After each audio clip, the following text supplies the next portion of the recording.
नमस्कार सर्वांना, स्वागत आहे तुमचे आजच्या या मिनी ब्लॉगमध्ये।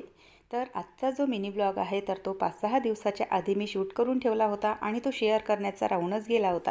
त्याचं कारण असं की माझ्या या चॅनलवरती ना खूप कमी शॉर्ट व्हिडिओ मी तुमच्यासोबत शेअर करत असते।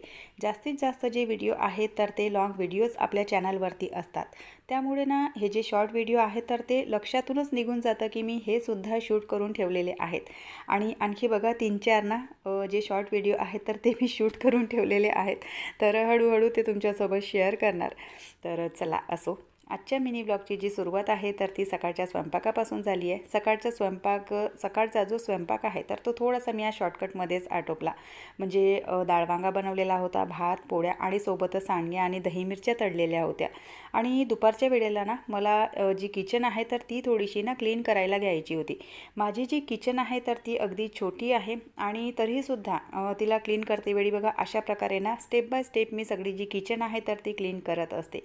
म्हणजे एकाच वेळेला सगळंच्या सगळं जे किचन आहे तर ते मी काही क्लीन करत नाही।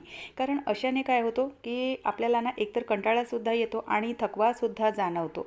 त्यामुळे आपलं जे किचन आहे तर ते अशा प्रकारे ना स्टेप बाय स्टेप आपण क्लीन केलं म्हणजे कधी कुठला सेक्शन घेऊन घेतला, कधी कुठला सेक्शन घेऊन घेतला, तर अशाने जर आपण किचनची साफसफाई केली तर थकवा जाणवत नाही आणि दुसरी गोष्ट कंटाळासुद्धा येत नाही।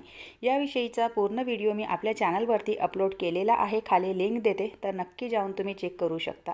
सायंकाळच्या वेळेला मस्त छान असा आंब्याचा जो आमरस असतो तर तो बनवलेला होता। तर चलो व्हिडिओ इथे संपवते। आवडल्यास लाईक, शेअर, सबस्क्राईब।